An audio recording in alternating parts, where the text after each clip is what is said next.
ایک اہم مسئلہ یہ ہے کہ ایصال ثواب جائز ہے یا ناجائز ہے؟ لوگ اس سلسلے میں افراط و تفریط کے اندر مبتلا ہیں۔ بعض لوگ جو ہے سرے سے ایصال ثواب کو بدعت بولتے ہیں، اور بعض لوگ جو ہے نہ جانے اس کے اندر ایصال ثواب کے لیے کیسی کیسی خرافات کرتے ہیں۔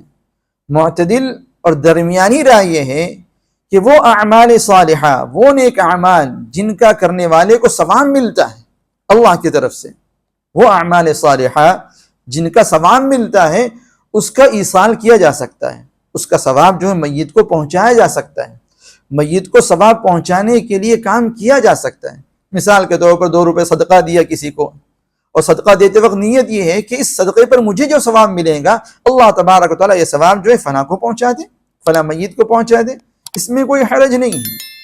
اب وہ چاہے وہ ثواب جو ہے صدقہ کر کے پہنچایا جائے، چاہے وہ ثواب جو ہے قرآن پڑھ کے پہنچایا جائے، چاہے کسی اور نیک عمل کے ذریعے، چاہے عمرہ وغیرہ کرنے کے ذریعے جو ثواب پہنچایا جائے، چاہے قربانی کے ذریعے ثواب پہنچایا جائے، تو ثواب پہنچانے کی گنجائش ہے۔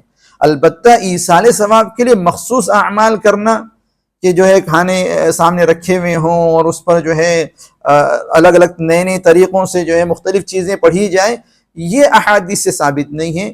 اس لیے جو چیز جتنی مقدار میں حدیث سے ثابت ہے اس کو لینا چاہیے۔